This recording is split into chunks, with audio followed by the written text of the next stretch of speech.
What's up, everybody? Crow family. Thank you all for joining us. It's CrowCast. It's live at 9. CrowCast episode 82. We cannot believe it. Thank you so much for joining us tonight. Those of you that might have already know, we changed a special guest tonight. And we're thrilled to have with us a sort of last minute guest, but what a guest. Mr. Jack J Hutchinson will be joining us very shortly. But it's live, folks, so get on the comments. Let us know you're here. We'd love to hear from you. What's up, Ron? How we doing, bud? Yeah, all good, but I just wanted to echo what you said as well. John does send apologies. It has come across. It was just a real schedule clash last minute, and he thought that he could be able to do the stream live. Just didn't pan out that way. Massive thanks to Jack for stepping in.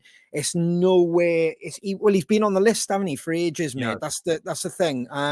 So there's no lies there. Plus the Crow family, when I put it up in the fan page a few weeks ago, Jack's name came up loads. He's killing it. His work ethic is fantastic, mate. It's brilliant. You always see him kind of striving on and kicking on to do something, and get that next level up. And I admire that from any artist in our scene, in any scene. So I'm excited to speak to him. I don't know a great lot of where he's come from and how he's got to where he has. So it's going to be an exciting show, man. Absolutely, but what's it like, dude? Isn't it? We haven't spoken to anybody on live gigs and stuff, touring bands, unless we toured with them ourselves recently. But I mean, for 18 months, CrowCast is our new sort of, hi, my name is Corabi. It's how we meet people these days, which is mental. Absolutely right. We've seen Jack on the circuit many times. So great to have a chat with him later. Can't wait. Yeah, man, we've seen him at a few gigs. You're right, mate. Yeah. And just never had that pocket of time to go over, which I feel quite rude about that. But sometimes you just don't get that time to go and socialize, and especially now, I keep echoing it and keep saying it all the time. Now that COVID's happened, I know everybody's got a little bit of a different mindset. Some are kind of easing back into it. A lot of gigs have rules, so you kind of got to roll with the motions of what's happening. But yeah, you're right, man. Normal game for us is rock up and get to know as many people as possible. Or Jack was on that list. I've seen him at a few of our shows. I bumped into him at other people's shows. So I've seen him talking to friends that we know. I'm like, oh, I'll go and say hello to Jack, and then someone else would grab him. Or so yeah, man. It is one of those where I do love that about CrowCast of getting to know people. It's a weird way to do it, but I think everybody's just getting used to it now. So. Yeah, man, absolutely. And if anybody's seeing Jack live, let us know. Any questions you got for him, pass them on, and we'll get to ask him tonight. But so how's your week been? Yeah, it's been brilliant. It's one of those where we haven't seen a lot of each other, but we have. That's how I feel. Or we're always speaking to each other, the band are. So yeah, it's been quite a productive week. It's flown. I don't know if it's the same for everybody out there watching, and that it's just one of those weeks where I can't believe we're back around to episode 82. You know what I mean? It's literally gone. I think I said that to you off air of I don't feel there's enough hours in a day, but that's a great thing. We're just kind of filling it with everything, and that's band life and our lives and everything that we need to catch up on besides that, So are you the same there? Yeah, man. It's been mental, really, because I've been unwell, and a lot of people have been unwell in the band, haven't they? Like Lloyd and Dave, unfortunately, won't be with us tonight for those reasons. They're unwell, but yeah, there's just this cold, there's this flu thing going around. We've been checked for COVID. It's not COVID. It's all good. But just this, we haven't been out, have we? For so long, and now we have. I think we're just getting double doses of flus and cold symptoms. So yeah. It's been, but I mean, super busy writing. I've been doing it all day today since we had the meeting this morning. So I know what you mean, but we're in constant touch. We're communicating about the new album, which we're so excited talking to our producer about. Some really wicked songs, tunes, riffs. Whoa, that's what we joined the band for. And it's so good to be doing it again, creating new music. Cannot wait. Yeah. And the schedule as well. That was exciting. And talking about the schedule and knowing we're home for this amount of time, then we got to go into the upcoming shows. So there's still tickets left for Derby, Inverness, I think Sheffield as well, and obviously Planet Rock stock is sold out. But tickets do become available in that one within their Facebook sites and stuff. There's a lot of great people keeping everybody in touch. I think Derek and B as well on the page have been putting up the sell your tickets links, which is brilliant. But yeah, you're right, man. It's like, knowing that our schedule's upon us, knowing that we're on the eve of going in to record the record. There's a few other things kind of going on in the background, and I am so excited to tell everybody as well, because there's other plans of leveling up and things that we're trying to get over. Well, they are over the line. It's just kind of when we can announce it. So it's just a lot of exciting things going on at the moment. But we were laughing backstage because it's almost it's 100 miles per hour, because I think because we were restricted before, and this was how we did our business, and obviously we could move things the best we could via our houses. Yeah. Since we have been out and about, now it's just non-stop, now it's like bulldozing, Yeah. But it is exciting. I had a bit of news today as well, which is worth mentioning top of the show, just in case anybody wanted to know. So we've got this gig next year. It's an incredible bill at the castle. It's a Chepstow Castle. I've got a little bit of info as well that they announced on the Castle Rock Facebook site. Alid give me a message just to say that there's going to be camping facilities. So if you look at the Castle Rock Facebook, camping can be booked through Castle Rock website and only Castle Rock ticket holders. So there will be camping. And then there's obviously hotels and etc. in the vicinity. But yet again, that's worth mentioning, that one. Yeah, I think that's all. I'm just looking at my notes here just to make sure that's got all that covered. But yeah, they will be camping at that event, which is cool. Wow. Not actually in the castle. No, I think it's let me just check the notes. Like a field outside it, I'm assuming. New for Castle Rock, August 22. We're able to offer you camping during the festival. Wow. It's a 6-minute walk from the castle. A stroll over the Wye Bridge into England takes you to the beautiful scenic woodland that is Elmdale. Ah, sounds like Lord of the Rings, doesn't it? It does a bit.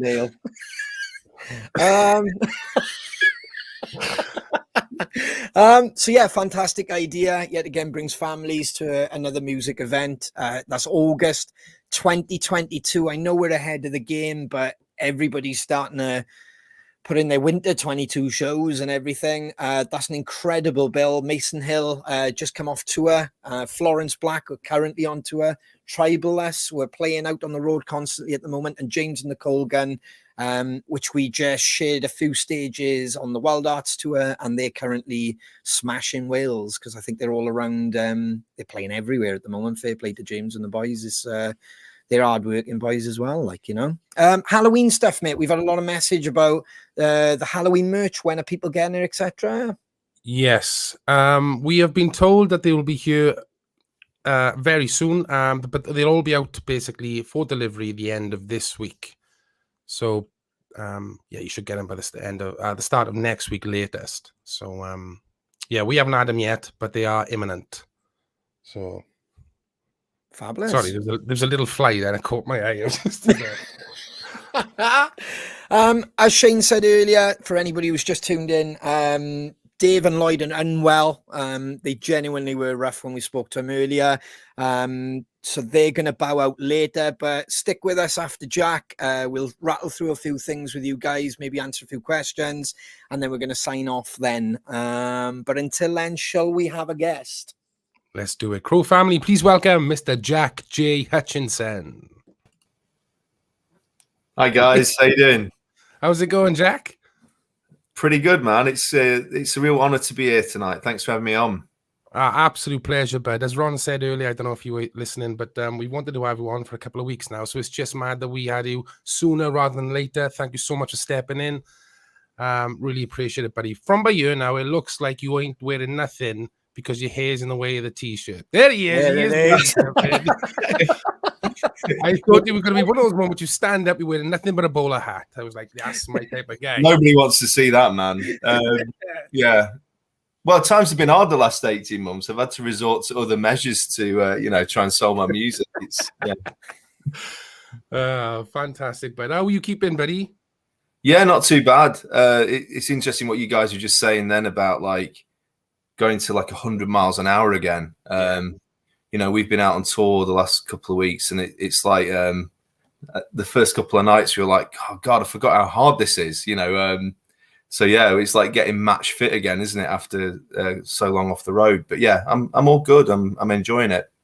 Fantastic. No, you're absolutely right, dude. There's no you just can't recreate it, can you? There's nothing like it. You can rehearse all day in a room for 8 hours, 9 hours a day if you want. You ain't gonna get that match fitness, like you said, until you're in front of an audience. The heart rate is up, the adrenaline's going. So I totally understand there, dude. Yeah, it's the adrenaline, man. Like the first 2 or 3 songs on the first show, we played in Worthing on the first date of the tour, and it was like the adrenaline on the first 3 or 4 tracks was just absolutely insane. Yeah. And you end up playing the song. We were like playing the songs at like triple speed, and my drummer Felipe was like, "Oh my God, I'm gonna have a heart attack." So yeah, a lot of fun though. Yeah, we often tune into punk rock bands. Fair play, because of him up there. 1, 2, 3, 4. Oh, it is, man. It's it was my vice for years, to be honest with you. I owe it to Shane, and I don't mind saying it in front of you or anybody. Like I think he's worked out to get in my head, and that's just enjoy the moment, like, you know. So it was like I'd go on, and it would be like the old school days, wouldn't it, Shane, of like just fanatic, like, you know. But there's a lot of love and passion behind that. But now it's almost like just enjoy the moment, like, you know. And I kind of try and keep it a little bit balanced. And the tempos are a couple of BPM slower now. They're not like they're still not there, but they're there. Yeah, man. How did you enjoy going back in, Jack, when you had that first show in Worthing? Yeah, it was good, man. It was the first time we played a lot of new material as well. So one of the best things about that is I didn't have to remember any of the lyrics because nobody knew the bloody lyrics. So I was like, you know, halfway through the first track, just kind of going, and nobody freaking knows. So yeah, that was a lot of fun. And then, you know, just seeing people, you know, socializing with people after the gig, which, you know, I'm sure you guys are the same. It's like that's a big part of it for me, is like having a beer with somebody after a show and getting to know them. And so that was really good fun and kind of like emotional, you know. It was just so cool to see people. I mean, we'd done festival shows over the summer, but to be in a you know, small club environment and be playing in front of people where they're really close to you was just yeah, it was quite. I remember driving back from Worthing and just thinking, you know, that was something else, you know, in a different way to previous shows, really. Yeah, I can relate to that because that's why I love asking people, or when we get the chance and we speak to other bands, especially when we came out for a little run in the Apex and stuff like that. Everybody's got different timelines. So we managed to do a little bit within COVID. We were lucky enough. So we had some sort of buzz out of it. You know what I mean? That chemical, like we managed to get something from it. But then there's bands I speak to and they had nothing, like, you know. So when they came out, it was, some of them even said it was like, it was overwhelming. Like, you know, it was just like, wow. And I can relate to that because I think the Bradford gig more than like some of the festivals, Shane, because that was indoors. That was the one where it was like, wow. Do you know what I mean? It was like the first proper one back. So yeah, it was incredible. Like, we just had who was that? I don't know. Blink and you missed it. But yeah, it was a case of Bradford, I think, because it was indoor, like you said, it was the case of, wow, that was a massive impact. That was, like, you know, the festivals were still unreal. But you've got that outdoor vibe and stuff. So what was Worthing your first one back, did you say? Like, as in gig at all, or did you do a few in the summer? You said the festivals first? Yeah, we did like Love Rocks and a few other festivals, and then we had some kind of, they weren't really warm-up shows, but I guess they kind of were because we were playing such, you know, new material. We played a show over in Elland a few weeks before, but I mean, we'd kind of thrown ourselves into recording throughout the last 18 months, like a lot of bands did. Somewhat bizarrely, we ended up doing one show last autumn, and it was really weird because we had nothing else, and we went and did a show in France. And I said to the lads a few weeks ago, I was like, you know, it's 12 months since we did that random show in France, and we just it's like we came back and quarantined for 10 days or whatever it was. But yeah, apart from that, we didn't really do many shows. So yeah, it's just like we're still on that buzz, I think, at the minute of just being back out there. I mean, I'm not so much buzzing off, sharing hotel rooms with my bassist who snores like a, rhinoceros. It's just, I've not missed that element of it, but I have missed the gigs, Same. Oh man, yeah, man. All bands got a snorer, haven't they?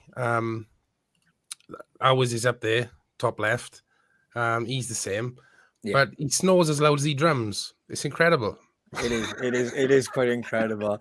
And like what I found funny, like everyone, like our band are like, yeah, can't wait to get back in the road and everything. And it took 5 minutes for everyone like, oh man, he snores. Am I in with him?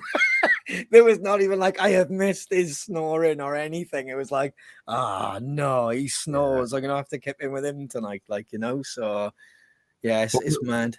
My bass player Laz is like one of these people that he likes his kind of home comforts, I guess, when he's on tour anyway. And we toured Brazil 2 years ago, and one of my like favorite moments, even though at the time I wanted to kill him, we played a show. We went on at like 3 a.m. and we had to be up to drive to the next show at about 8 a.m. So you imagine, like, no one slept. And I was like, if I can get an hour's kit, that'll kind of keep me going. And he just couldn't, like, this whole room was just filled with this noise of Laz snoring.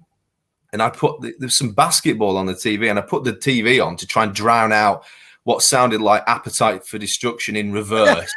And he rolled over and he was like, oh, guys, can you keep the basketball down? I'm trying to sleep. And I was like, everyone else in the room is just like, dude, like, seriously. So, yeah, he's got a bit of a reputation. But as you say, every band's got somebody like that, haven't they? Yeah, it's great in a van where I'll doze off and I'll kind of do the arm stretch and go, oh, I think I had a nap there. And there's about 3 or 4 voices go, yes. Yeah, you did. At the same time, yes.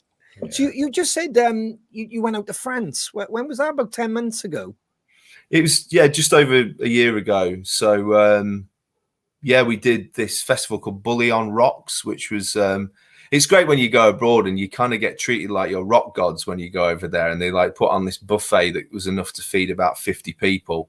It may well have actually been for 50 people. We just managed to eat most of it. I don't know, but it was great that. And then, yeah, it was like we came back, and then we just basically started recording the album. So it was a good way of kind of getting in the flow of things, because going in cold, having not played together for a few months was a bit weird, or would have been a bit weird. But to go in and on the back of feeling like a rock and roll band for a weekend, yeah, that was good.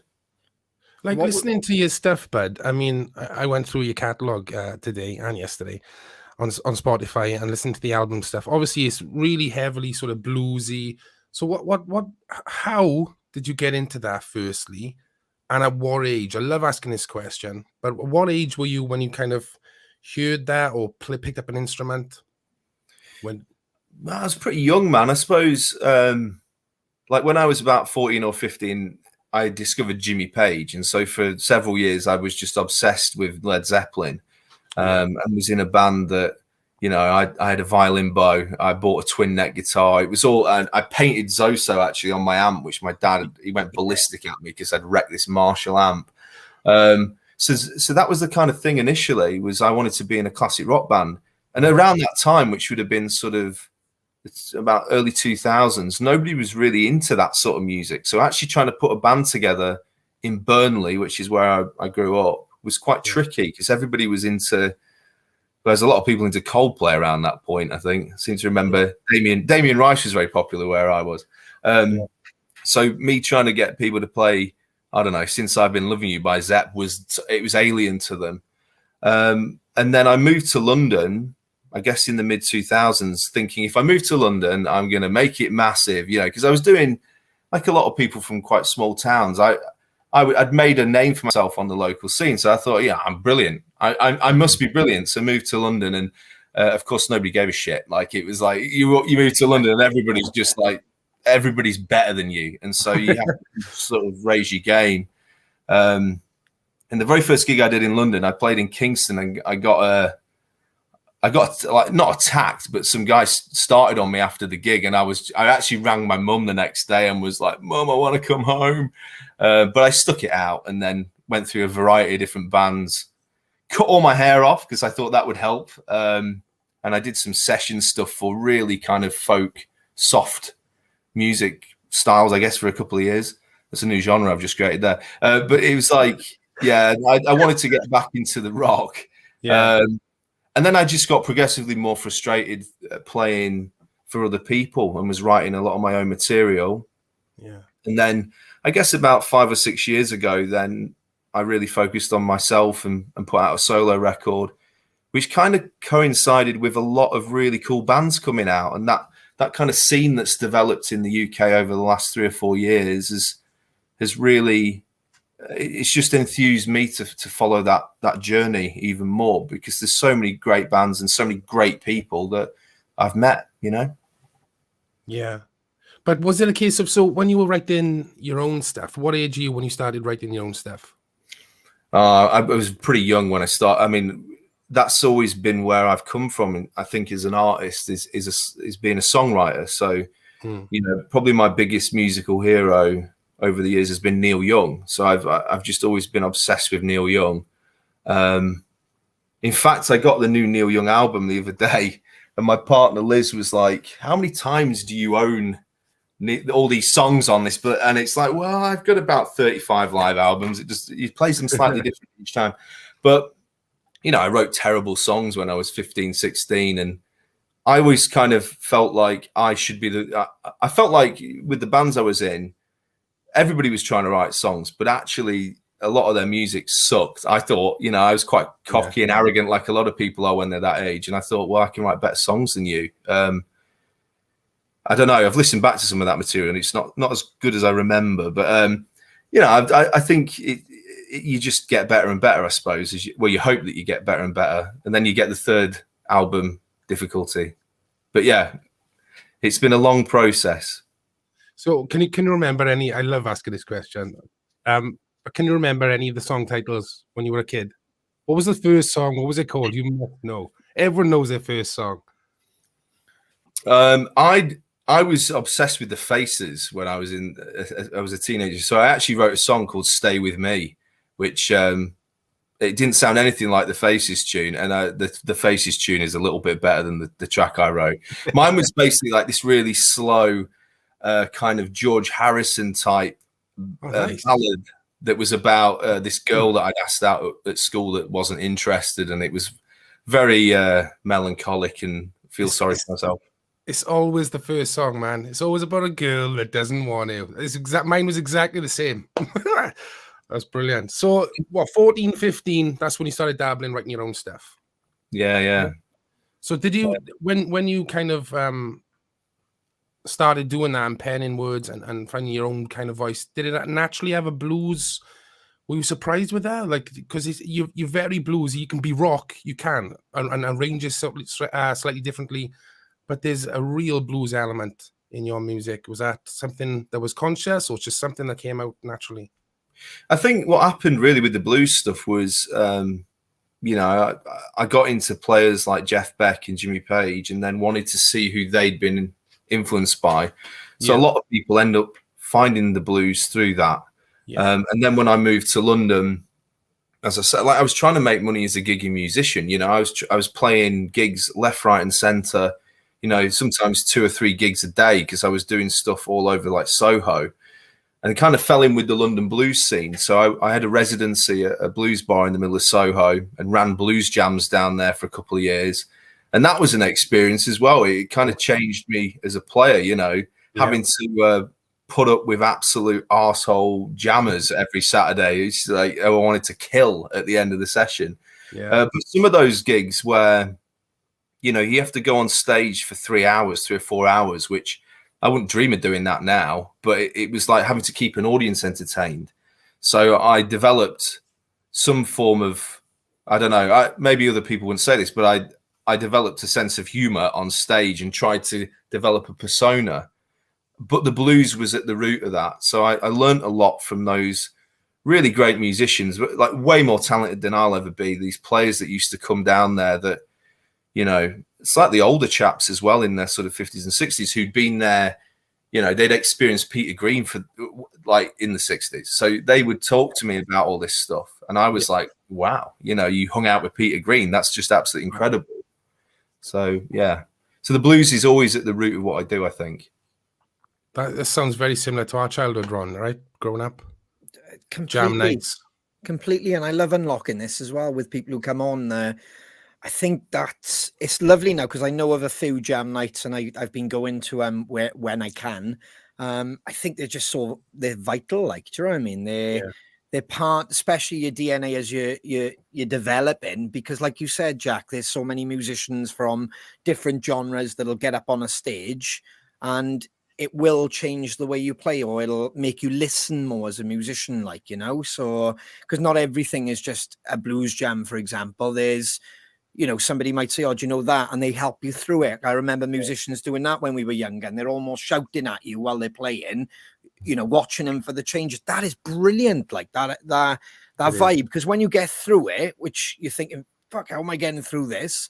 When you finish, you're like, oh, brilliant. And your hands are clammy, but yet you've just performed and the band sounded great. And I'm a massive fan of a jam night, like, you know, and I think it's great for anybody who gets involved with that, especially like if that's where. And what were you doing, running that for 3 years, was it? Or yeah, I just ended up running it. I don't know really why they left me with that responsibility. Anybody that's been involved in my band over the last 3 years will know that I'm pretty useless at planning. So I kind of leave. I'm good at delegating actually now, which is, you know, you organize the tour dates, you organize the hotels, because I'm shocking at doing it. But yeah, and so having a 2-page list of jammers was just chaos. So there's I remember like a guy coming up to me once and he was just like, I've been here 6 hours. Like, how come I've not played? And I was like, hang on. So it was a bit, and the thing is, I'm actually teetotal now, but I went through a phase for about 3 or 4 years where I was smashing it in terms of the booze. So some of these jam nights, after sort of 5 or 6 hours of whiskey and alcohol, because I was on free booze whilst running it, I'd be like playing the closing set and thinking I was like Brian May at Wembley, and then you'd see like cropping up on YouTube, and it was like, oh my god, I was in the wrong key as everyone else. So it was kind of, you know, thankfully I've got a bit more professional since then. Fantastic. I remember our jam nights. We didn't know the people, the musicians that were older than us. They had the thousands of pounds worth of guitars, you know what I mean? They had the proper gear coming to these jam nights, and we didn't know their first names. We would just give them who they sound like or who they play. So there was John Denver. Do you remember his name, Ron? I don't know his name, but it was John Denver at the jam night. Slash, we only found out Slash's name was Mark Jones like a few years after we'd done jams with him, but he was always Slash. It was always the music they played in the jam nights. Sting. It was Sting, wasn't it? Sting, which was Dale. We found out later, but yeah, amazing times, bud. You learn so much from those people, those talented musicians, and even if they're not good, you kind of know where you are. You put yourself in. Do you know what I mean? It's almost like a little showcase, and you realize, okay, I'm not as good as him. I think I'm a little bit better than him. You know, you kind of, it's that healthy competition. You're learning constantly. It was a huge. It's like the guys that used to turn up with what looked like the Millennium Falcon effects pedal boards to plug in, and it's like, you're only doing 2 songs. You're doing a BB King cover. Did BB King use the super Phasma pedal? I don't think so. And that so went on. And my favorite one is the guy who turned up with 3 or 4 guitars but didn't change them once. It was like literally just to show you his like 10-15 grand's worth of guitars, like, do you know what I mean? Or if he played 2 songs out of 4 guitars, like, do you know what I mean? It'd be maybe I'll play that one next. Or but yeah. I know what you mean. They're everywhere in jam nights, like, you know. I think we had a drummer once. I can't remember what we nicknamed him, Shane, or the golfer. That's all I knew. He was a golfer, but he turned up with like a really expensive drum kit, like, which you don't do in a jam night. That's like the law, because you never know who's going to get up and clobber him. And he was petrified all night, wasn't he? And every drummer that went up, he'd go up and he'd be inspecting it, rubbing the drums down. It was like the most uncomfortable jam night ever. Like, you know, it was, but great fun. Like I said, yet again, you learn from those guys. Like, you know, he's a quality drummer. Same with all the musicians we played with. Probably the same as you, Jack. You never know who's going to get up. It's a real surprise. Or a younger band maybe get up and you think, oh, here we go. Now it's all going to be out of tune and stuff. And they're banging, like, or their timing is phenomenal. Or you meet other musicians through that you might end up being in bands with, like, you know. So our jam nights back in the day where we used to go with them, Jesus Christ, 2 or 3 bands ended up touring the world. Like, that's the truth. You know, it's mad. It's how I met my current drummer, Felipe, and that was actually fortuitous in that I was shooting a music video, and the guy that had recorded the album with me, he just basically last minute wasn't available to do the recording of the video, and he said, "Oh, you could use this guy Felipe," and he said he's a good drummer. I said, "I don't give a crap if he's a good drummer. Does he look good? That's all that matters for the music video, man." And that's where I met him, at the Blues Bar. So yeah, it's kind of been one of those places that you meet great people and great musicians who a lot of them have become sort of lifelong friends really so far. Yeah. So the rest of your band. Sorry, go on, mate. The rest of your band. So how did you meet them? Yeah, so Felipe was basically just because he had a beard and long hair, so he ended up in my music video, and it was for a track called "Deal with the Devil," and we met like the morning of the shoot, and it was we ended up in Camden at the World's End drinking and just talking about Zeppelin for about 6 hours. And then I was like, right, you're in. And then the other drummer messaged me. I was due to play Ramblin' Man. And this other drummer messaged me and said, "Oh, I've seen you've been announced for Ramblin' Man. Like, you know, I haven't got a phone call about playing it." And I was like, "Well, you didn't show up to the music video, pal. Like the guy who did, who can play and looks good, he's in." So that's kind of how it evolved with Felipe, and he's been in the band ever since. And the bass player, Laz, who is the king of snoring. He's a great talent. He knows way more about music than I do. He's a professionally trained musician, whereas I just had a ginormous Jimmy Page poster. You know, he's quite a character. But when I first met him, he looked like he was in Backstreet Boys. It was really weird. So I got a recommendation for him, and I met him, and I thought, oh man, like he doesn't really look like, yeah, you know, it does. You got to kind of consider these things. So we went to Spain, and his partner Dash always says to me now that I basically kind of wrecked him on that tour, because when he came back with the earnings from that tour, he basically bought a load of tattoos. He got loads of tattoos, and the whole tour he was like, "I'm not spending any money." I was like, "Cool, man. You know, do you not want a whiskey or anything?" And he was like, "No, I've got to save money." And then when we got home, I then realized why he was saving so much money, because he just got. You mentioned Lord of the Rings earlier on. He's a big Lord of the Rings fan. He got this massive Lord of the Rings tattoo on his arm. So that's rock and roll, isn't it? Lord of the Rings tattoos. But yeah, they're great guys, and they've sort of, you know, I'm sure you guys know what it's like. You meet a lot of people in the industry who kind of come and go out of your circle who aren't there for you.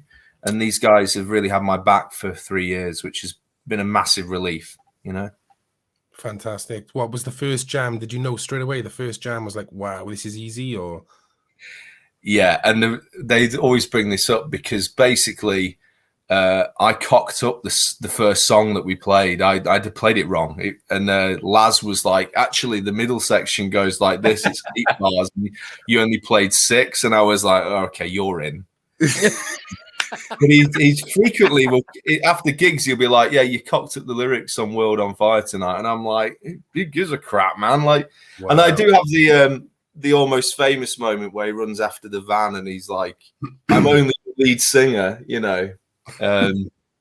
But they kind of keep me in check, I think, and they know what they're doing, which is a relief. Anybody that's in your band that knows the songs better than you, it's got to be a good thing. It's valuable. As valuable that is. You said about traveling then. Where's some of the places that are highlights for you, mate? Because you said about Spain. I mean, was a lot of this done before the guys kind of become full time with you, or is it picked up momentum since it's you three now, or? I think it sort of was at that tipping point really. They joined just as I did Rambling Man, and that was a fortuitous thing, a bit like tonight where somebody else dropped out and I kind of, because I just like going out to loads of gigs, hanging around at gigs and playing a lot of gigs. I think somebody must have just been like, oh, Jack will do it. He's available. He'll just turn up and play. And that was a real boost for my career doing Rambling Man. And I really enjoyed it. And they came on board just around that time. And, yeah, I mean, we went to Brazil, and that was because my drummer's Brazilian. He has loads of friends over in Brazil, so he hooked us up with a promoter over there, and that's how we got to go over there.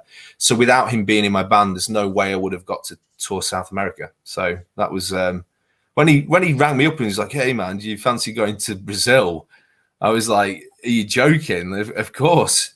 That was hilarious. We went to Brazil and we got booked to play this festival that it was the biggest gig I'd ever done. It was 8,000 people, and we were the headliners at this festival. And we had a great show. And so we boarded the plane back to the UK, and I thought, do you know what? I have made it. Like, that was just incredible.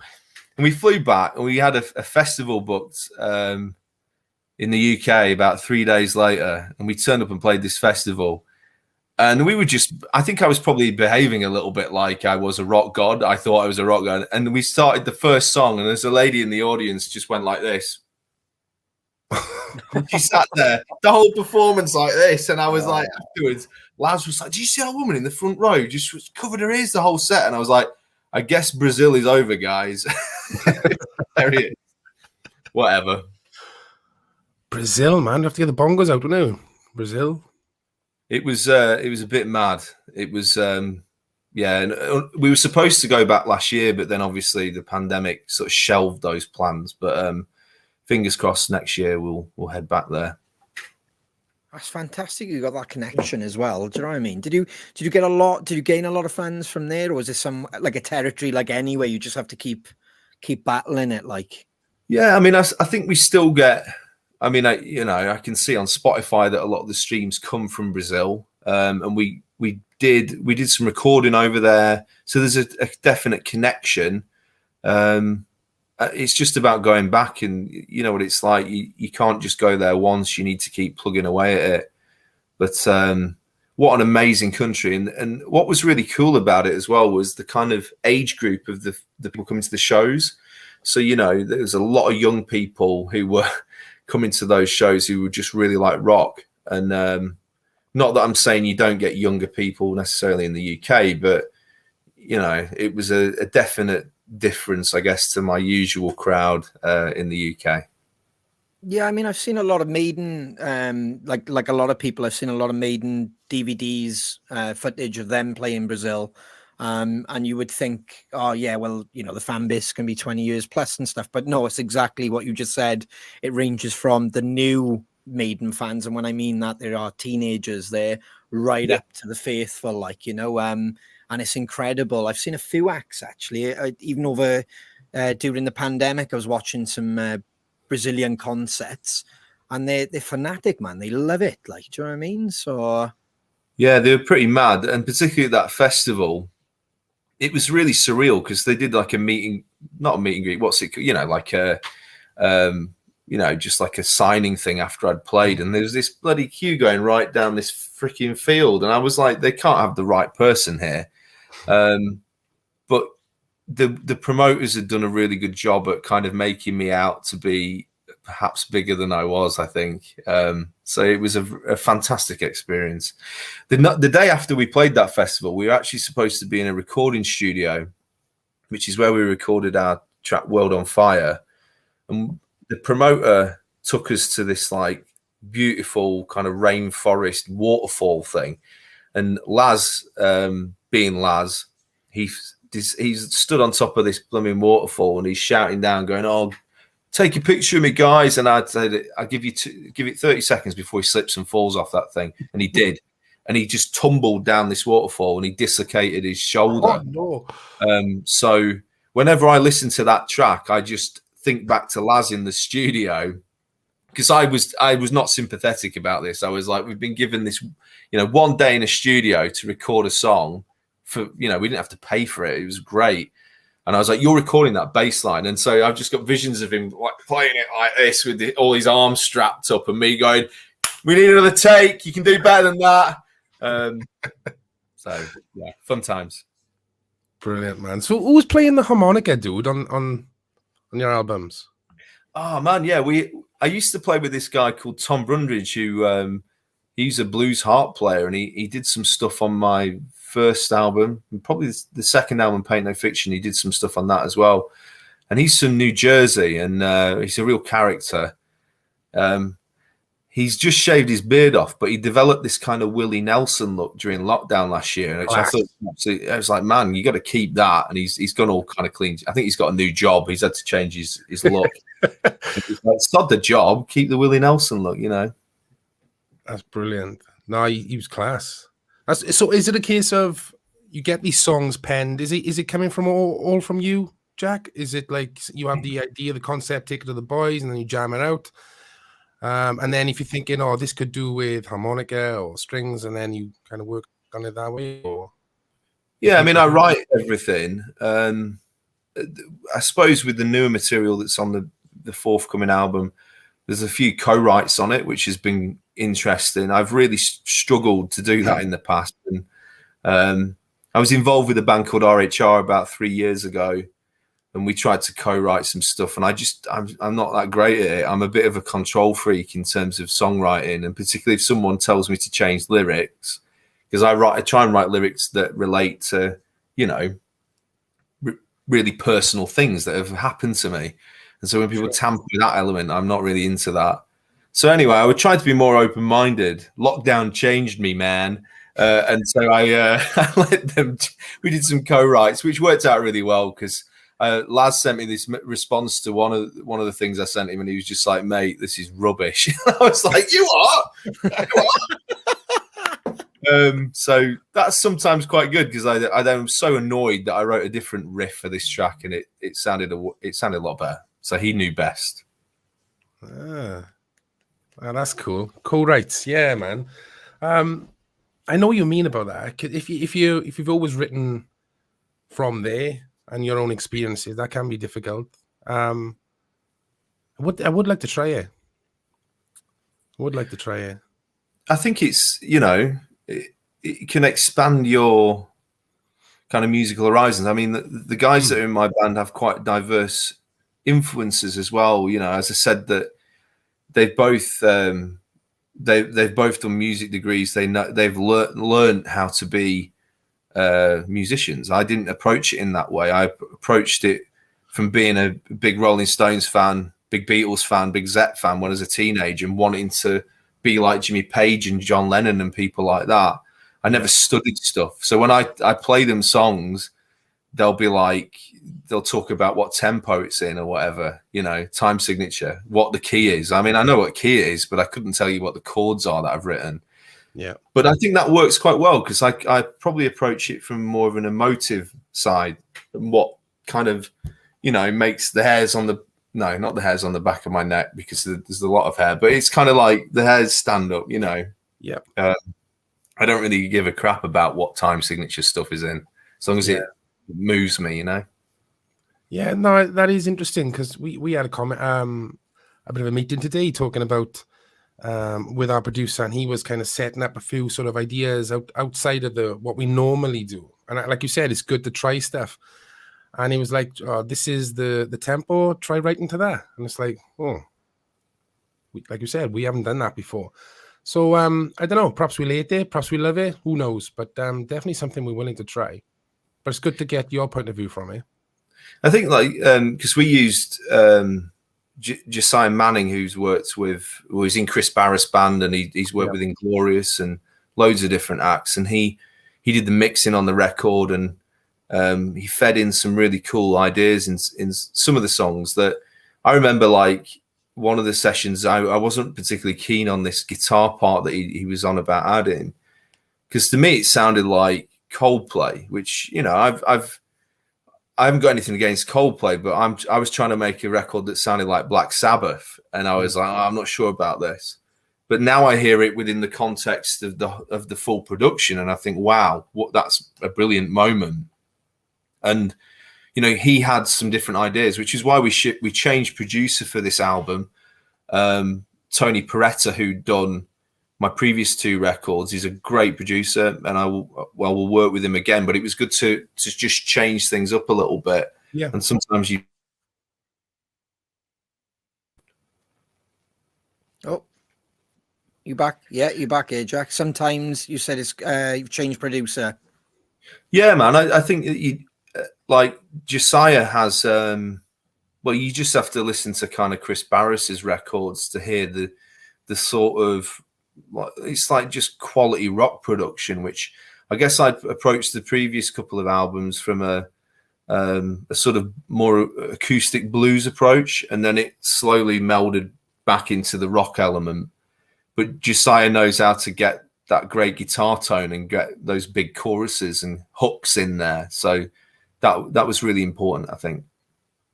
Oh yeah, for sure. I mean, we've been on a similar journey. I think every band does, but my eyes are open now. You can just become a little bit stale in a way if you don't listen to others sometimes, because your writing can be 2-dimensional, like, do you know what I mean? So by working with more people, or as we have, there's something new constantly. And I find the next time we're writing a new song, or the next album you're writing, you're using those tools that you've brought from that record onto that one. And then someone will say, right, we're not using that, we're going to try this. And constantly you're becoming a better musician yourself, or a better writer. And I find out in my band, everybody's got a different idea of where they can hear a song going, for example. But it is nice to kind of have that outside opinion, because no one loves your band. Shane have said it many a time, more than yourself, or more, you know, you're passionate about it. And it does take that other voice. In your case, you've got the bass player who's pretty on it, but it does take that other voice to kind of go, chorus could be stronger, couldn't it? Even though, like, you're like, what? Yeah. Well, I mean, I just before we went on air just then, I even got a message from Laz that was like looking at our tour schedule for the next week, and he applies the same level of critique to that, and he was like, I think your plan could be stronger, Jack. And he's now rewritten our tour schedule, which is good, because I'm just like, you know, I don't look at the routes particularly well, and he's pretty good at navigating us around the country. But yeah, I mean, so are you guys about to go back into the studio then? Are you? We are, mate. Yeah, where we are currently was obviously we've come back out, done a few spot gigs, done the festival, same as yourself. We've got a couple more now in November, and then it's crack on with album 3. So I think everybody, this was why it is quite funny, because everybody's been on the same path, or the same plan to try and kind of get the writing done when you can, like you said, during COVID. We were lucky we managed to get away as a band, do a bit of a writing camp, and then kind of bring the ideas home. Then we've all got little studios working at it, and yet again we're looking to work with someone new this time, and just like you said, just constantly evolve, like, you know, which is, it's needed sometimes. Do you know what I mean? And I think it just makes you a better band, takes you up a different level. But it has been a bit weird this time of, like, we're writing, and I don't know if you're balancing this, where everything's been a little bit more easier in the past. Like when they say you've got a lifetime to record your first record, they're right. You've got all the time in the world to write your first record. Second record, oh, that one's on you a bit quick. Your third one, if you're trying to balance like yourself now, a tour, plus recording, plus pushing all the business side of it, that creeps in very quick. So it's being clever, and kind of organizing it. But very similar to yourself, we made adjustments during COVID, which has really helped our band, whether it be management, and the team around us, etc. So everything is kind of running nicely in different areas, so you're not having to stress about that. Like what you said then, I think it's vital. Work to people's assets. Yeah.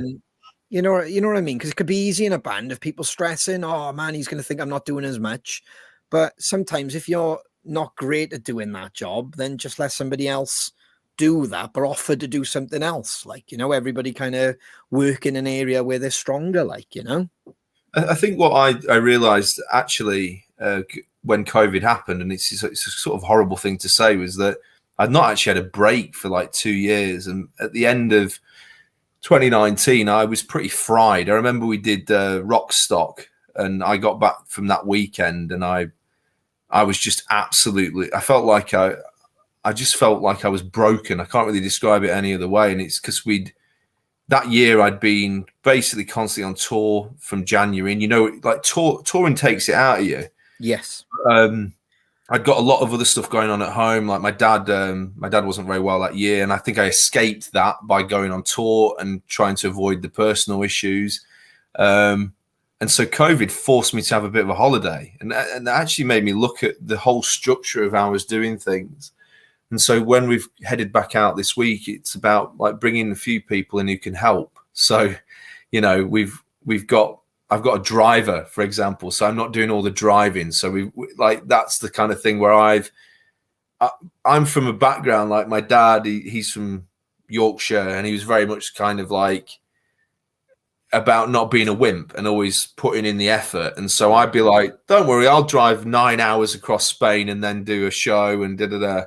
And actually, I just ended up fried. So I think as we head into 2022, it's probably the realization that I can't actually do everything, because the priority should be that I get on stage and deliver a kick-ass show rather than, you know, driving for 9 hours or sorting out the merch or all these other elements that I'm pretty useless in the past at kind of looking at, actually asking for help, you know, saying, can somebody else look after this?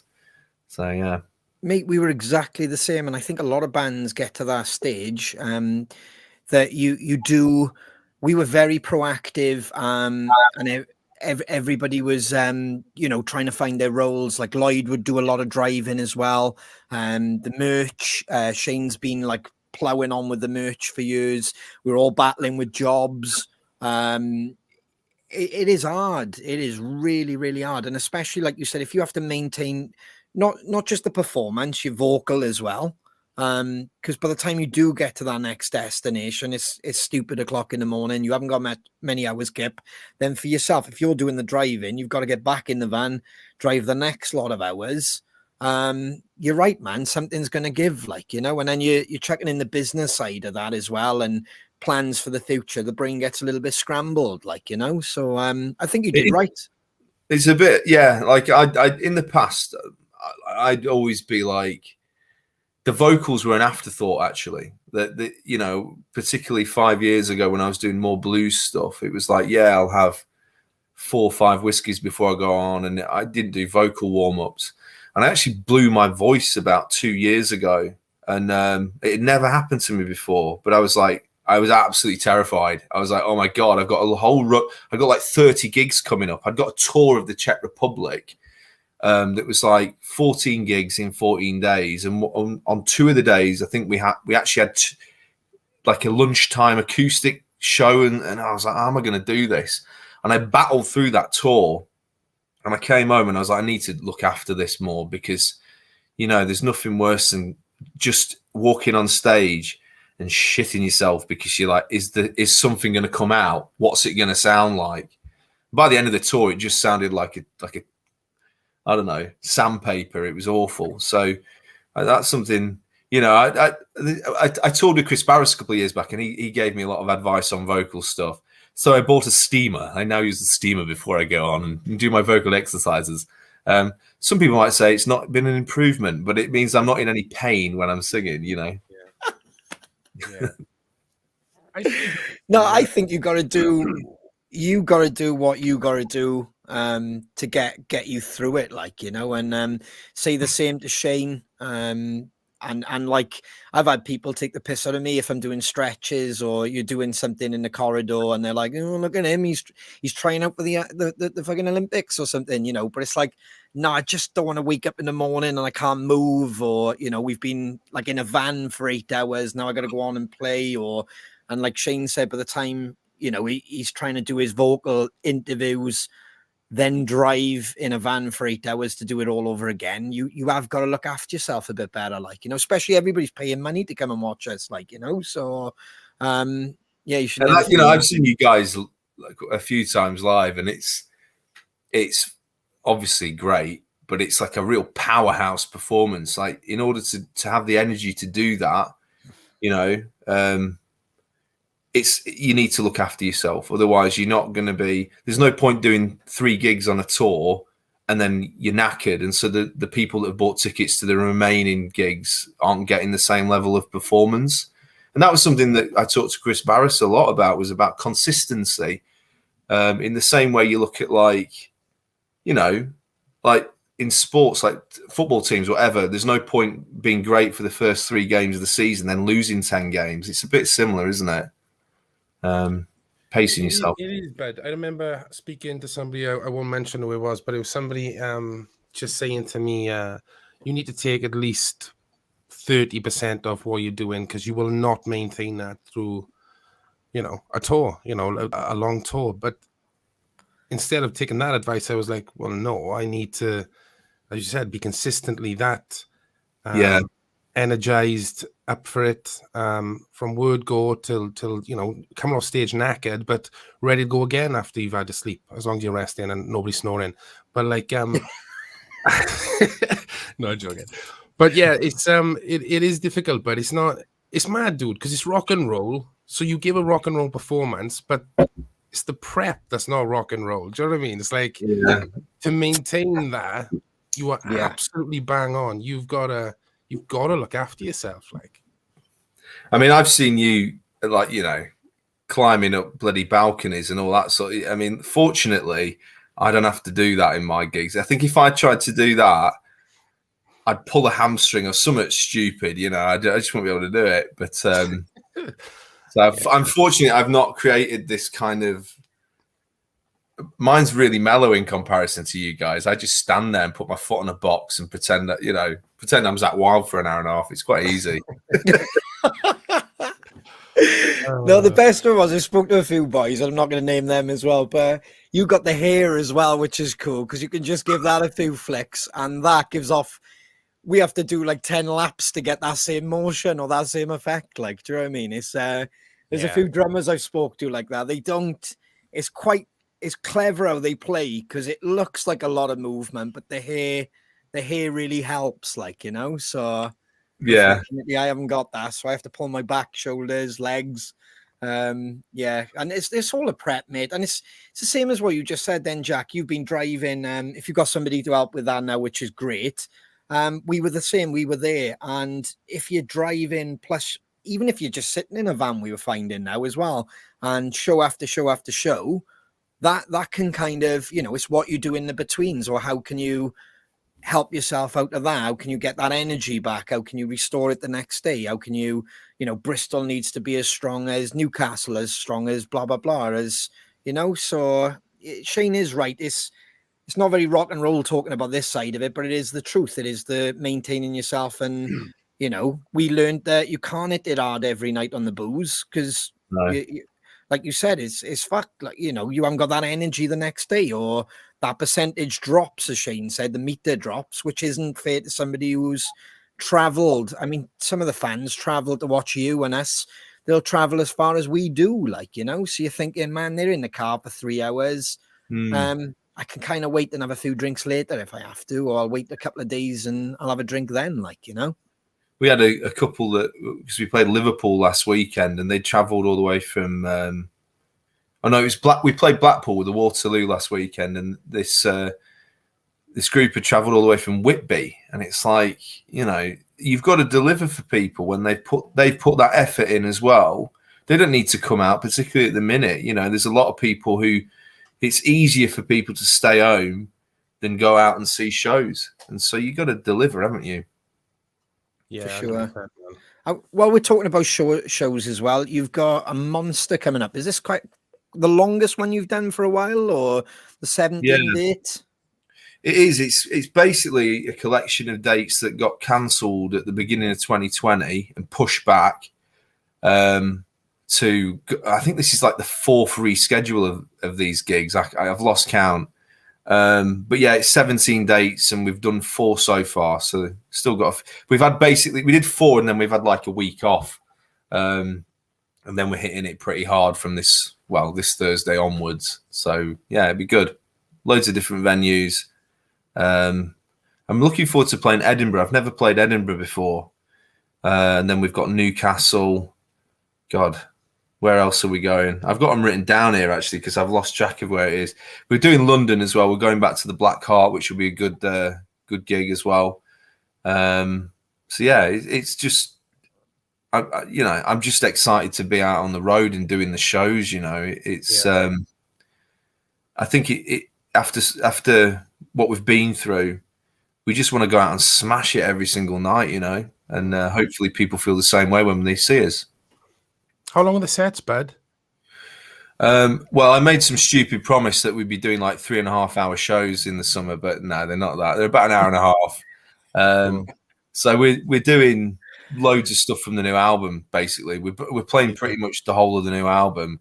Which my PR guy Wes was like, "Why are you playing the whole of the new album? It's not out until February." And I was like, "Because I just want to fucking play these songs, So yeah, that's I don't know. Yeah, I made the decision on the set list, but it's great to play all this new material and see the response because you play this stuff and you want people to dig it, and because it's a lot heavier. There's lots bigger choruses.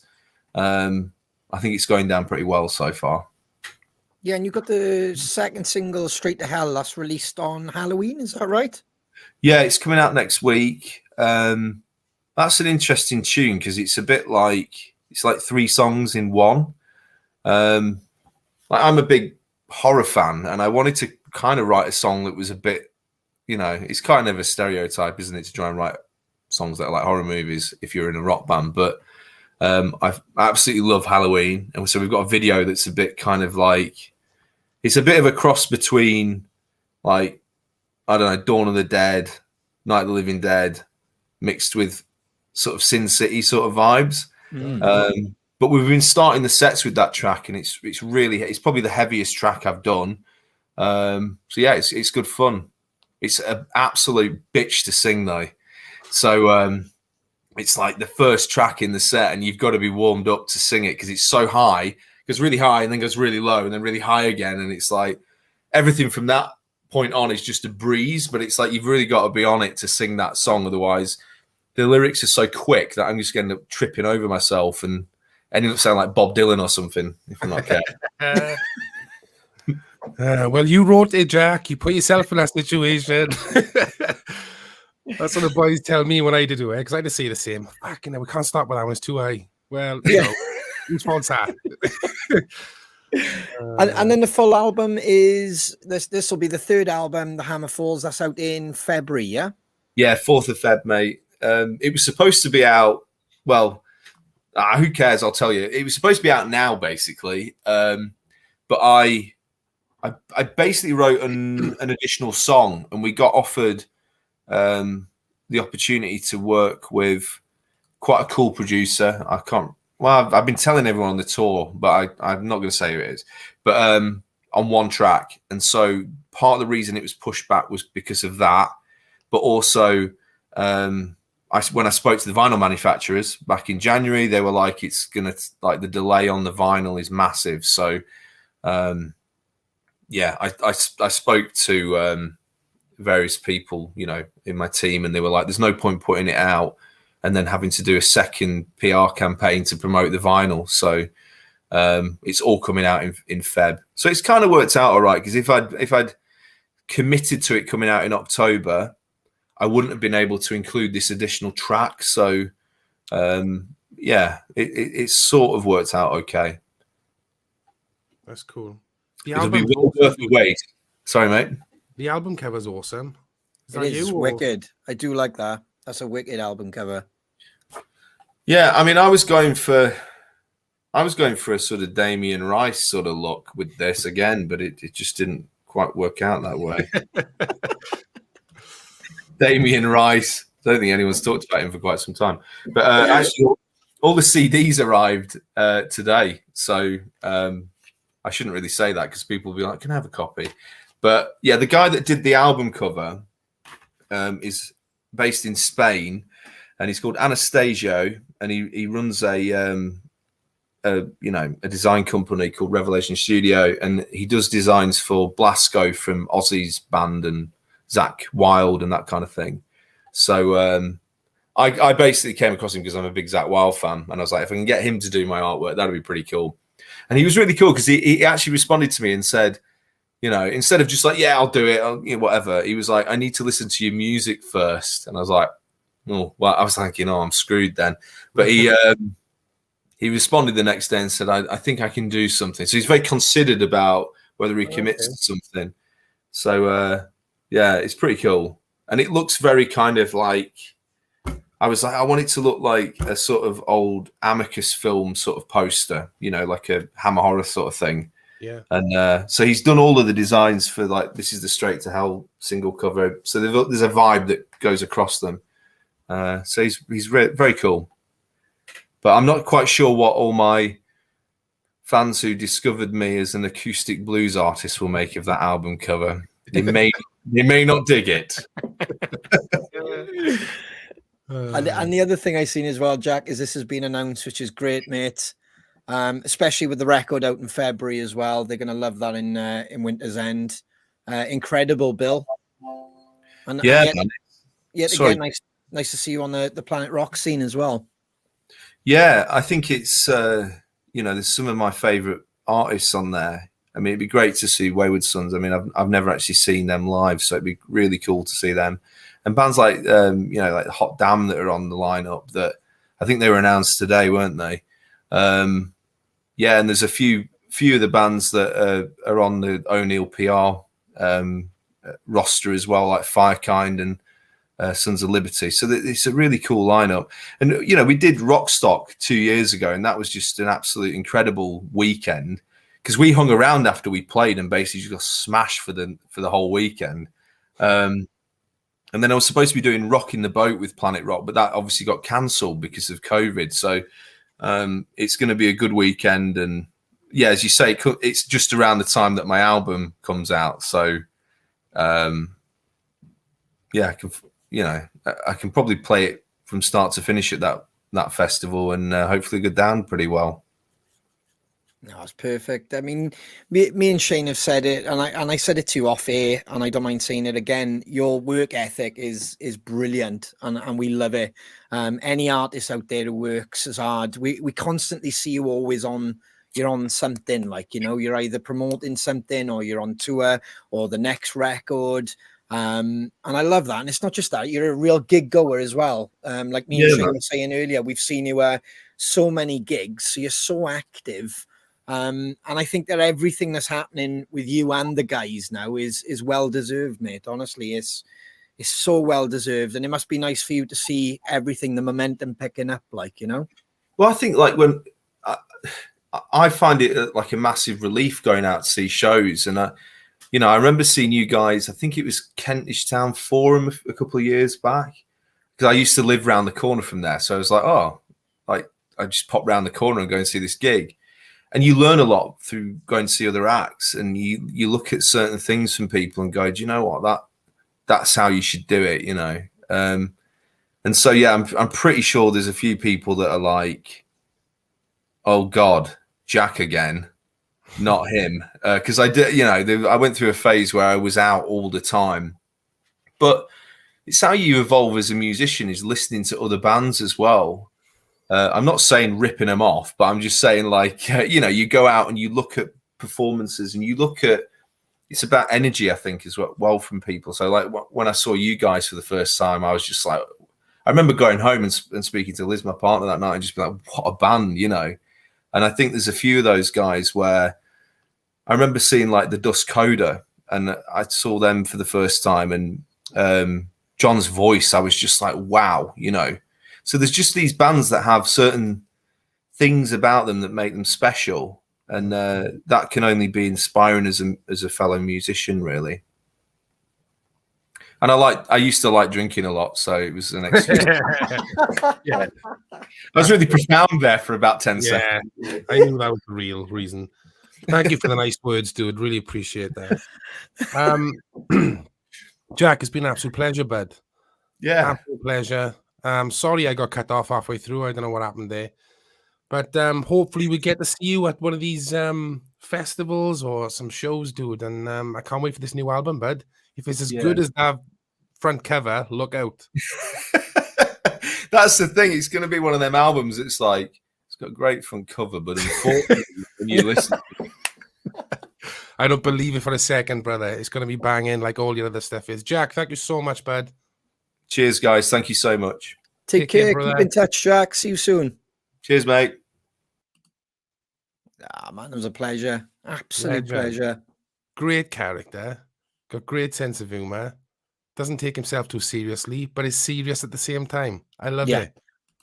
Yeah, it's perfect. And for anybody, yet again, Jack's album, his brand new album, The Hammer Falls, will be released on the 4th of February, 2022. The new single drops next week, Straight to Hell. They'll be released on Halloween. And I'm looking forward to that video as well. So that'll be epic. I can't wait to watch that. That's going to be really, really cool. Hit him up on the socials. We'll put another link up soon. He's on the road as well. I've seen a few people in the chat room, which was fantastic. They're going to see Jack this week, which is brill. Like I said, man, we've seen him at so many gigs. He just deserves everything that's happening at the moment. And that's why we wanted him on here. And a great story to tell as well, like, you know? Yeah, man, absolutely. Should we get Shiner in? Which is weird. There is no Lloyd and no Dave this week. So here is Shiner. Hey, how are you doing, buddy? Evening, boys. Hi, bud. Hi. It is just strange, the three of us, boys. Yeah, well, it's evening. Listen to this. It's quiet now. Nobody talking over each other. Incredible. More importantly, how are you feeling, Shine? Are you all right? I'm good. I got a bit of toothache again, but that time of year, innit? Yeah, it's the flu thing. It is, man. I mean, like Shane said, he's been feeling rough, which is draining. Two of the boys have fallen, obviously, as we know. Like, you know, they were suffering big time. So, yeah, just stay strong, buddy. Yeah. I suppose if we're all barred now, it's okay. I'll be ready to go next month, innit? So. Aye, that's a great way to look at it. Yeah, praying I don't get ill. Well, we're saying next month, but realistically, that's only in a couple of weeks. Well, and then it's Christmas. Halloween first. All right.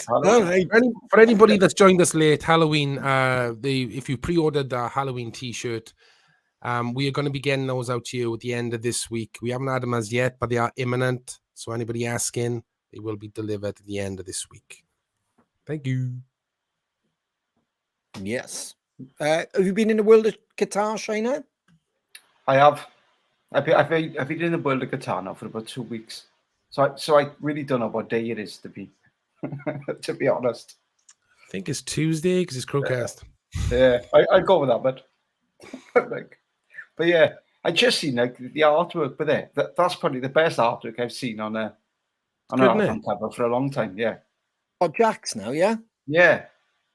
I was like, oh, that's good. I like it. Yeah, I like it too. Look, it's on the other vibe, like. Yeah, it is wicked. Yeah. Let's bring it up. Here we are, another plug as well. It's banging, isn't it? Yeah, that's good. Old school, I like the darker side of life.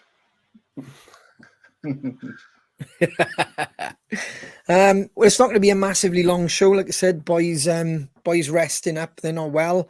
Should we give something away? Oh, actually, have we got any birthdays and shout outs? Yes, we have. That's what I was just about to say. Fab. We're going to start with Nige Bellamy. He's 53 today. Hope you had a great day, Nige. Happy birthday, Nige. Happy birthday. I'm looking at my phone because my computer's not working this side. Sean Williams, it's your birthday today. Happy birthday, Sean. Happy birthday. We got Sandra Mundy. It's your birthday today. Happy birthday, Sandra. Happy birthday! Jonathan Wintle. Hi, Shane. Can I get a birthday shout out for my daughter, Mia, who will be 18 on the 25th of October. She's a big Crow fan and will be at her first Crow show at Rockstock. From John, Trish, and Reese. Happy birthday, Mia. Happy birthday! What a great show to come and watch the Crows for the first time at Rockstock. Wow. It'll be good. Helen Jenkinson. It was Rose's birthday last Friday. Please could you say happy birthday to her? She was 8 and she enjoyed her birthday morning, rocking to the Crows at breakfast time, birthday meal and party on Sunday. And a thank you to Uncle Anthony Suter and all the Crow family for their birthday wishes. Happy birthday, Rose. Happy birthday. Hope you had a lovely day. There we go. That's all the birthday shout-outs.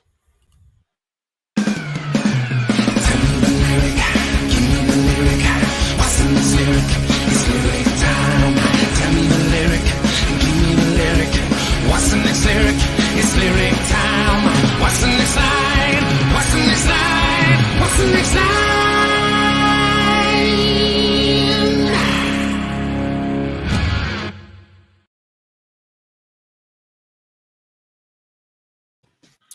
There we go. This week's prize, basically anything you want off the web store. take what you want. Take what you want. As follows. Weight of the world. Weight of the world. Weight of the world.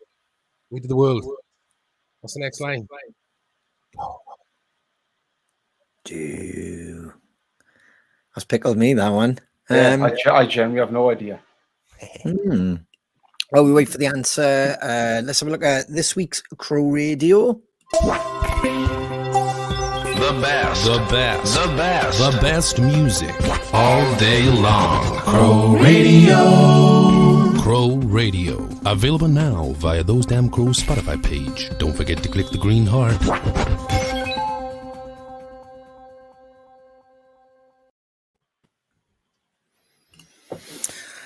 Okay, so Crow Radio this week is made up.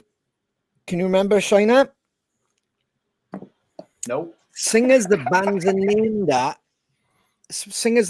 named after one person. So, for example,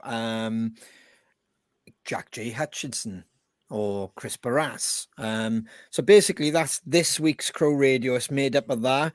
And we have some crackers on it. 2 seconds, because obviously, there we go. There it is. Which I still can't see that screen. Why is it blurred for me? There we go. So first up is Hollywood Nights, Bob Seger. Bob Seger. Oh man, my TV has gone real pixelated, mate. Honestly, you can't write tonight's show. Honestly. Oh, Bob Seger. That is brilliant. Oh, I'm done. I'm absolutely done. We have these every now and again, don't we? The old technical hiccup, Yeah, Bob Seger, Hollywood Nights, Tiny Dancer, Elton John, Superstition, Stevie Wonder. Get it right next time. Can you see that one? Gary. Jerry Rafferty. Even. There we are. Got it. In retiring. Robert Plant. So yeah, we've got a bit of Robert Plant there. Oh, next one's a beauty. Bit of Phil Collins, Easy Lover. Love that one. Can you see the next one, Shiner Boy? Bad Penny, Rory Gallagher. That's brilliant. I can't on my super duper 50-inch this crap right now. Ghost Riders in the Sky, Johnny Cash. Oh, that's a tune, that is. That is an absolute banger, that one. Go on, Shiner. Can you see the next one, bud? Lonely is the Night, Billy Squire. Bang on. I'll go with that one. Chris Barras Band, Broken Teeth. Go on, Shiner Boy. I'm on Fire, Bruce Springsteen. Love that one. Shane, can you see the next one? Oh, Laser Eyes. I can't see it, but I'm trying to look for a competition winner, if that's all right. That's all right. I just thought I'd catch you out. Stevie Nicks, Tom Petty and the Heartbreakers. Am I right there? Yes, Yep. Stop dragging my heart around. that's him, but Excellent. What a guess. This is a new game, innit? Can I fucking make out what the fuck is on the screen? What is it? Mark Knopfler. I know that one. The man who sold the world. David Bowie. David Bowie. Same boat, Zac Brown Band. yes, Another You. Danny Warsop. yes, Excellent. The Boys of Summer. Don Henley. oh, tune. Oh, yeah. Go on, China Boy. Sledgehammer, Peter Gabriel. Thought it was exactly that one. And finish it off for us, son. Take it home. Circle in the Sand, Belinda Carlisle. Ah, mate, muchas gracias. I appreciate that. I love how the chat room has turned on me. Bring back Dave. Duh, how quick they turn. How quick they turn. Unbelievable. What the hell is Ronnie drinking tonight? Genuinely water with a little bit of lime. And that is it. So obviously I need to get back on the booze or get a better prescription off the old Specsavers. Like, so yeah, Crow Radio. That was this week's Crow Radio. Click the green heart, share the playlist, do everything you can. Thank you very much. Thank you very much. I love technical problems. Have we got a winner, Shane Green on? Oh, cigar. That's brilliant. Excellent. He's sweating and wanting to move on. Okay, so the lyric was "Weight of the World." This is from our song "Sick of Me." Upon our backs, weight of the world upon our backs. It's the first line in the second verse, I believe. So I'm told. And lots of people had this, but we randomly picked Robert Johnson. Congratulations, dude. Well done, Robbo. Let us know what you want and what your address is, and we'll get that out to you. Secondly, I'm just going to pull this out there, boys. I'm feeling bad for someone. I can hear my own voice. On that list we just saw now, so get everybody to look at that list again. There's an artist. I've had a new tattoo that not many people know, but I've had a new tattoo. And there's somebody on that list. I've had a portrait. If you could tell me who it is at a guess, there'll be another prize up for grabs from the web store. Just giving something away. Wow, look at that. That's a double banger. Double banger. Do you want him to look at that now? Yeah, have a list. Have a look at the list. Who have I got? And it's not... Somebody's just put Johnny Cash. I've already got Johnny Cash. This is a brand new tattoo. Brand new. And it's Bob Cigar. Bob Cigar I'm going with. You got Bob with a big cigar. Bob from the Bronx with a cigar. You can't write this. Bobby Cigar. Oh, Bobby Cigar. Me and him. We're going to start a new band. Yeah. While you're waiting for the answer there. Cool. We will, because we've got everything ready so we can actually show and blah, blah, blah. We will have a little look at the upcoming shows that we got.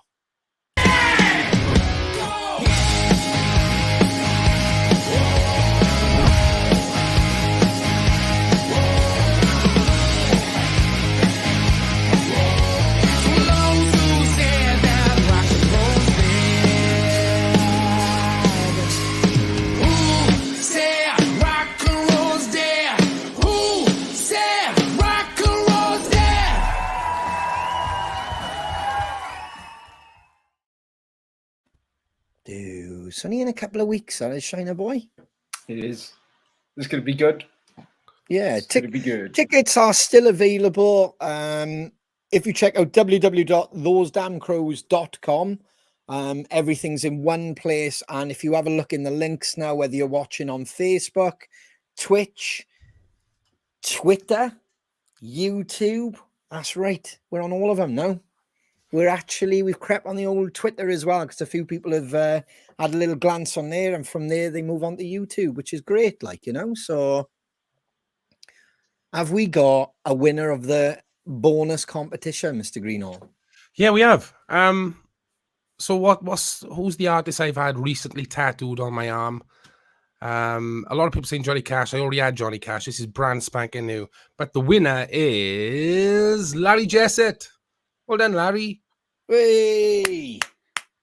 It is actually David Bowie. I've got David Bowie on my arm. It's older David Bowie. I don't know if I can show it to you. It's a bit pixelated. Is it? Yeah, but the old pixel. There we are. That looks like Bob Cigar.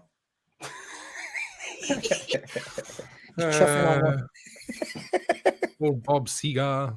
Don't smoke heads. That's a So, terrible Bowie. Larry, let us know what you want. We'll get that out to you, bud. Well done. Good guess. Good guess. Good game. Good game. Good game. Well, this is normally the part where I go, well, Dave isn't here. You know, I normally say, oh, you know, Dave isn't here.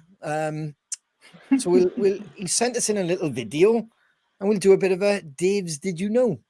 But sadly, he hasn't sent in a video. So there's no Dave's Did You Know this week. Unbelievable, Jeff. Now the question is, do we read out his fact? Ooh. Yeah. Yeah, go on then. Yeah, the truth is Dave was so unwell, it wouldn't have been fair for him to do a video live from his bed with like snoggers running down his nose and stuff like that. Like, so Personally, I'd love to see that, but yeah, I understand why he didn't.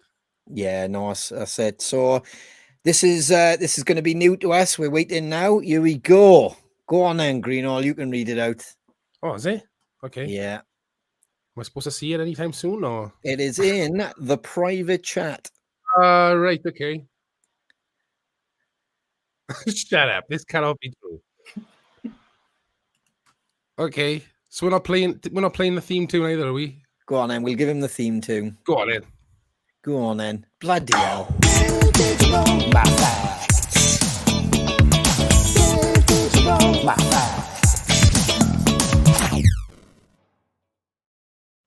I think it was just me singing on my own and going, Shane's Did You Know?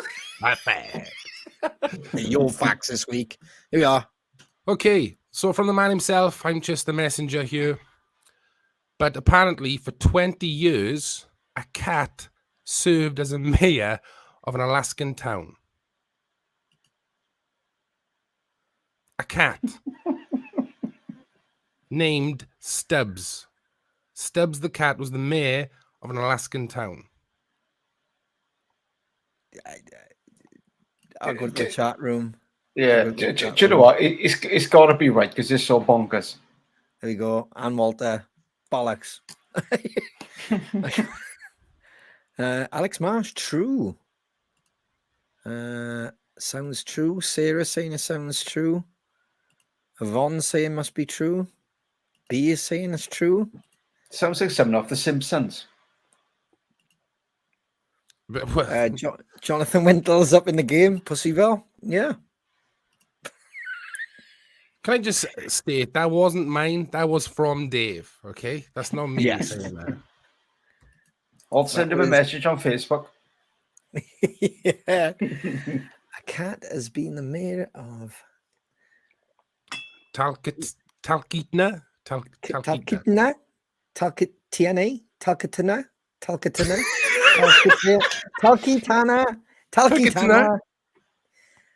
A cat has been the mayor of Talkeetna, Alaska for 15 years.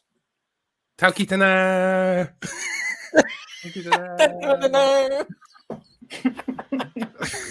You never fucking play in Alaska. Oh, look, Ian's got some facts here. Mayor Stubbs the cat, leader of Talkeetna, or Alaska, for nearly 20 years.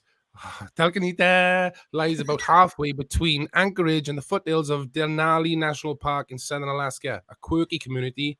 Talkeetna is known for a few things besides Mayor Stubbs the cat. Absolutely mental. Oh, God. Begs the question, doesn't it? You know, makes you think, what glue were they sniffing? Exactly. And they're all joining in, even on Twitch. A cat has been mayor of Bob Cigar for nearly 20 years. It's all going bonkers. Well, true it is. True it is. So, yes, without further ado, like I said, we got upcoming shows in November. thosedamncrows.com, www.thosedamncrows.com for tickets. The Halloween merch, what did you say, Shane, is... End of this week, it'll be dispatched. We're getting them imminent. And, It's all going south. oh my God. Oh, man. There is loads more news. And next week will be our Halloween special. Ooh, yeah, right. Is it? Next week? Next week is our Halloween special. Good God. Episode 83. Wow. 83. Ladies and gentlemen, one-liner shiner.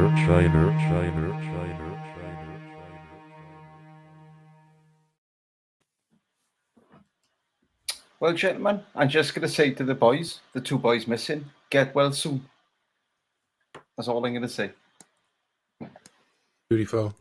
Being polite, boys, being polite. That's I know, what I was saying. There's nobody's got written down for there, Shane. Oh, I know. no. I was waiting for a sly backhanded or something then. Oh, that's very nice of you, Shane. Yeah. There we go. Crow family, this has been CrowCast, episode 82 with Jack J Hutchinson. We will see you next Tuesday live at 9. We will have another special guest joining us on CrowCast episode 83. Thank you, Crow family. Stay safe and look after each other. No star. I'm not giving up. I'm not giving